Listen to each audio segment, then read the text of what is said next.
Morning everybody, it's 11:30, getting on 4 on Thursday.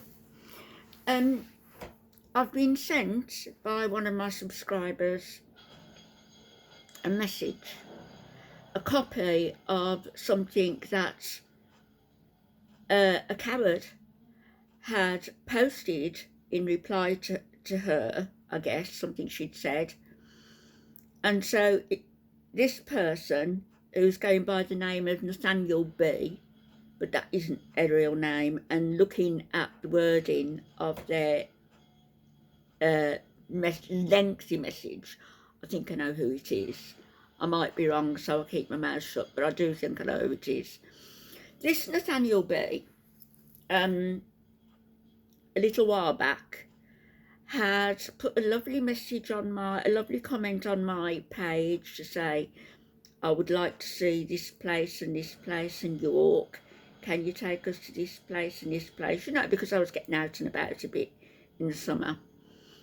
And that was that. That's all the contact I've had with them under the name of Nathaniel B. And under their real name, I've never had any animosity if it's the person I'm thinking of. But for some reason, the Chantal video or videos have gotten under their skin. Maybe they're not getting the views on their channel or the subscribers that they feel they deserve, and they're a bit ticked off that, you know, I'm getting some views and getting some lovely subscribers. I don't know. But they've kicked below the belt with this comment, and they've said something to the effect that Anne will delete this. I haven't deleted it, Nathaniel. You deleted it.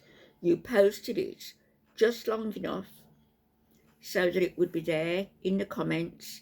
It would go to my go to my subscriber under the notifications that she'd get it, and she was the one who wanted to see it. Really laying into me. So I haven't deleted it. I tend not to delete anything. I tend not to block anybody. I might make I'm going to make an exception with you, but you'll no doubt come back under another name. And as for blocking the message, as I said, I didn't block it. And just to prove that I've got nothing to hide, and to prove that I'm not frightened of you, and to show everybody what a reprobate you are, I'm going to read it out. I think I've got it all. It's sent to me in bits. Right, it starts off to the person concerned. So-and-so, say Mary, it's not Mary. You must not have seen Anne go after the Slayton sisters. I've never gone after them. I've commented. I've never gone after them. Go after the Slayton sisters, which, yes, they are emotionally damaged from childhood abuse. In fact, oh, where's that gone now?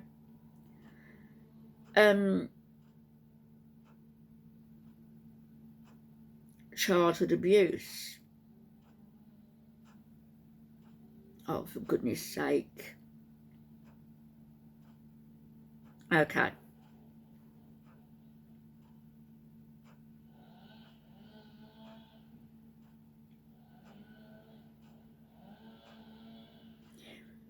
They are emotionally damaged from childhood abuse. They probably are, you know. I haven't gone after them. A lot of people have done when, I'm not going to go into that, but when Amy pulled a scam about Tammy dying and a lot of people sending money for the casket that wasn't needed, etc., and Amy used the money to pay the bills, but I don't know whether I commented on that. A lot of people did. And in fact, since Amy's had her children, I've remarked on how great she looks. I've never really followed them. So, right, and go after the Slayton sisters, which, yes, they are emotionally damaged from childhood abuse. Wrong, I've never gone after them.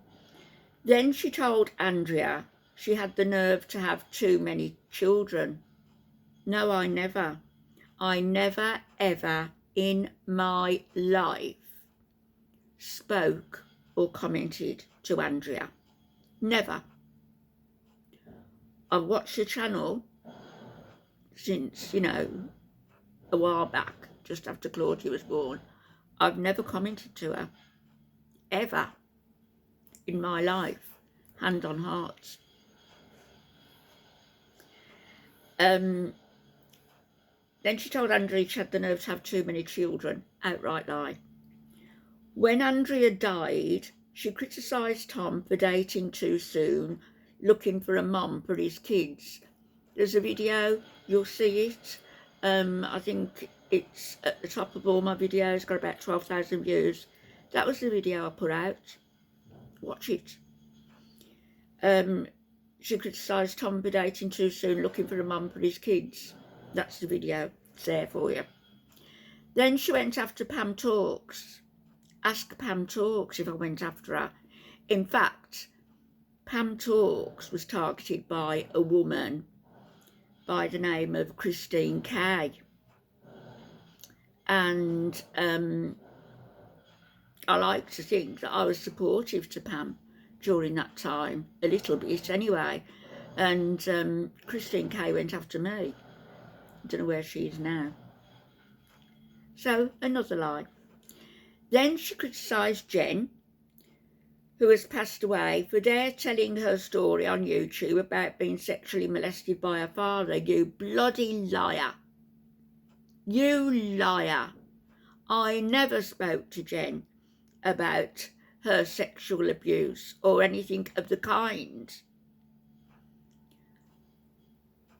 I may have said somewhere in general, I don't know, and I'm not saying that I haven't said something about how everybody's got a sub-story, and there's times, that you've just got to, you've got to try and get through them. You've got to try and pull yourself through, and I know it's not easy, I know. So, another lie. So, all those are lies. She criticised Jen for telling her story on YouTube. You bloody liar. About being sexually molested by her father.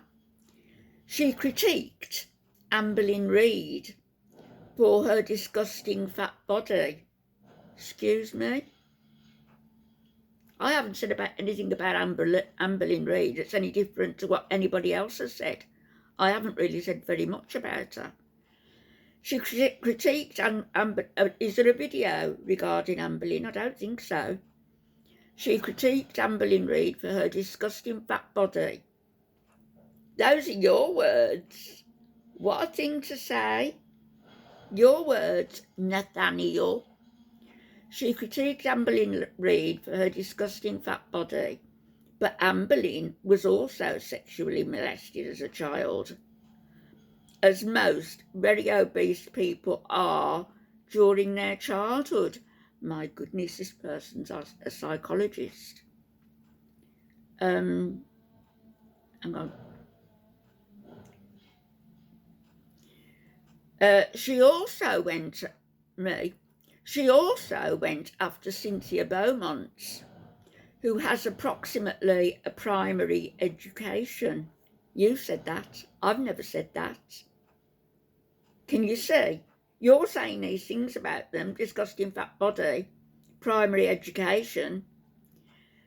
Now she is calling Chantal all sorts of names, and she has no right, R-I-T-E, in forgetting her past, my past, right?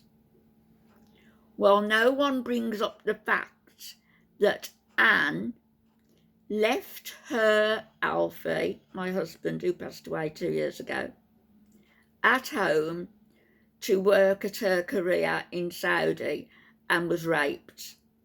Yeah, in fact, I have mentioned that in a video and said I may talk about it at some point when I'm ready. So I have said it, which is horrible, after attending a party. It wasn't a party, after it was just dance really. You know, like you do square, country and western, stuff like that. And it was at the airbase. Let me start it again. Well, no one brings up the fact, yes I did, that Anne left her Alfie at home, with his permission, to work at her career in Saudi, and I've often said I wish I hadn't, but I did. Anne was raped. Yes, I was.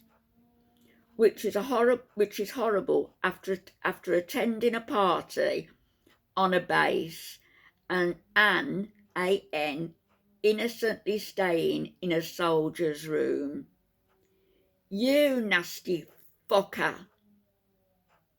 You bastard. What are you insinuating there? We all make mistakes in life. I'm glad you're not here in front of me. I'm glad you're not. And I'm not a violent woman, but I would punch you straight in your fucking mouth. What are you insinuating? You nasty piece of garbage. Let me tell you the story. I've already said it. I was going to square dance where I work. I was all ready to go. Somebody was coming to call for me in the car, picking me up from, you know, my place on the compound. Anyway, a girl came down and said, Anne, can you come and help me? I can't get this dress done up. So I went to a room and I helped her. And she said, will you come with me to the airbase? And, you know, talked me into it, really. I shouldn't have gone. I was all dressed up. I was stupid. I was all dressed up for a square dance. So I went with her to the airbase. And what I didn't know was that she was after this army captain, I think. And, you know, she ignored me all night, really. And I didn't mind that because I danced and I was playing darts and chatting. We had a curfew. We had to be in by 11. And I kept saying to her, we've got to go. We've got to go now. And I didn't go without her, which was my mistake. Big mistake. She was drunk. I didn't want to leave her. Ironic when you come to think of it. And she went back with this soldier to his room. I was left there. If I'd have got a limousine back to where we work, to our compound, I would have been arrested by the Matawa, by the religious police, and probably thrown into jail. Not only lost my job, but suffered a pretty horrible experience also, and be deported. And I didn't know what to do. And this officer, who I danced with a few times and who talked to me about his family, said, come and stay in my room until it's safe to leave, and I'll drive you both home back. I did. I went with him back to his rooms. There was 2 rooms. Gave me a blanket for the sofa, and he put some music on. And I'll never forget the song that was playing then. It was K.D. Lang. Can't stand to listen to her now. He tried to get off with me and I was pushing him away, saying no. He hit me. He picked me up, threw me over his shoulder in what I can only describe as a fireman's lift. You know, when they're getting people out of the blazing houses. Threw me over his shoulder, took me into his bedroom, and that's when it happened. I showered, I scalded myself till the skin came off. I went and sat in the other room crying. And then when he took me back, not her. She was still there with her captain, whoever he was. I was that distraught, I was that unstable, I went to open the car door and hurled myself out in the road. This was in Dhahran. Can you imagine? It was the weekend there, like a Friday.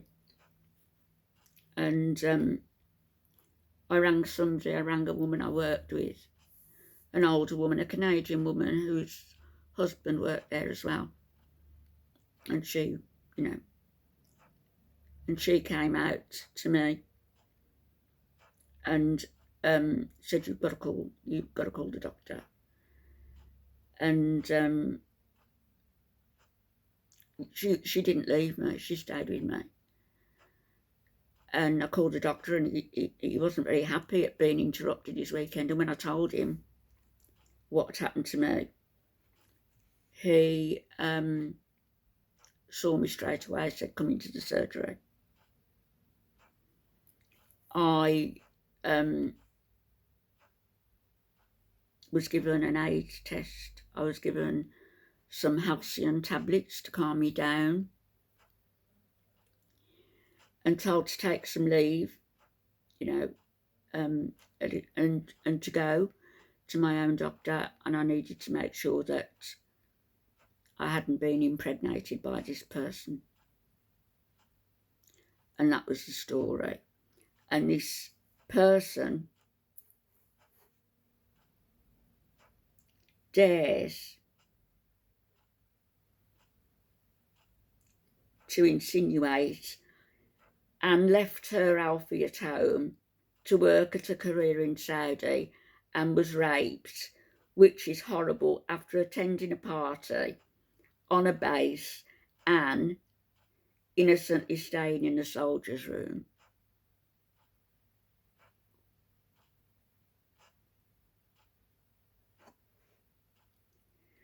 We all make mistakes in life, and we are here on earth not to criticise our fellow man time and time again,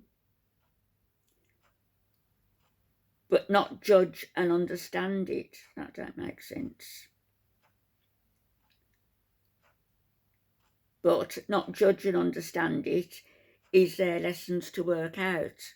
Great grammar. My point is, Anne has been doing this very nasty condemning of YouTubers for years. You're such a liar.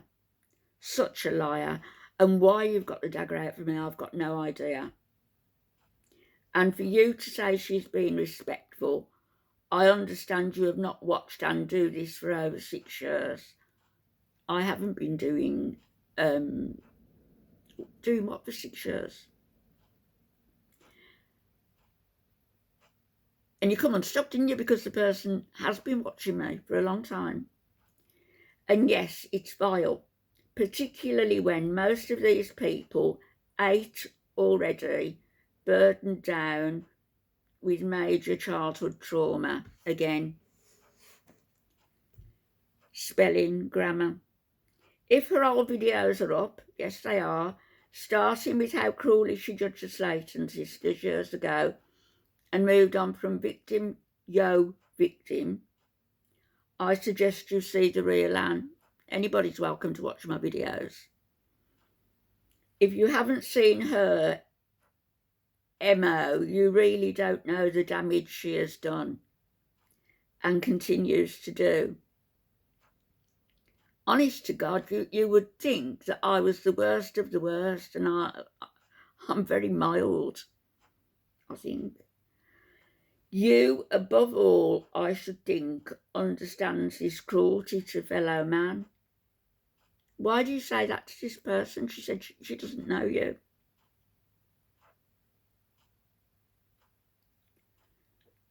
Anne,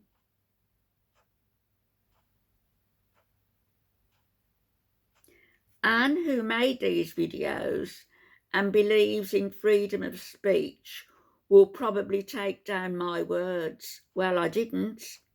You took them down yourself, clearly. You put them long enough for them to just so that they would go to somebody's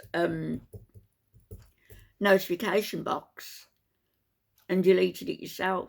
You're a coward. So I'm reading it out for you. Start again.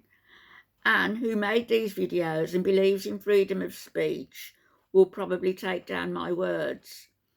The difference is I'm not lying about her cruel behaviour, but she won't dare talk about how she treated these people and removed all those videos. Liar.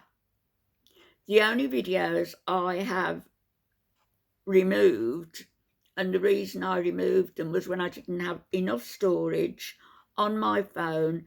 I can't even remember which one, they've probably seen it. And so I deleted a couple simply so I could make a new video. That's all. I don't delete videos, I don't hide them. I trust you will see the truth and not support man's inhumanity to mankind. So these all came through on a message to me.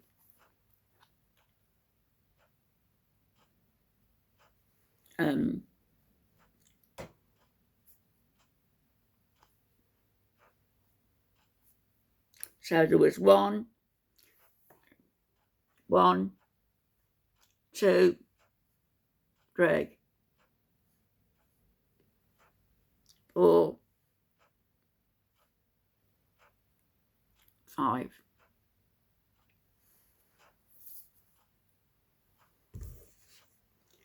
I don't mind. I have no problem with people disagreeing with me. I have no problem with people calling me out. I have no problem with people telling the truth. I do have a problem with people telling outright lies. I do have a problem with them minimising what happened to me when I was raped. How disgusting is that? And insinuating that I was to blame. How disgusting is that?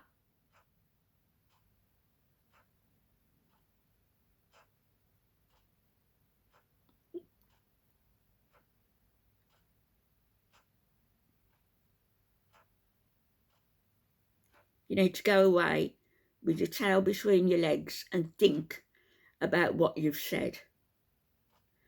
And bringing up my dead husband. How fucking dare you? Fuck off.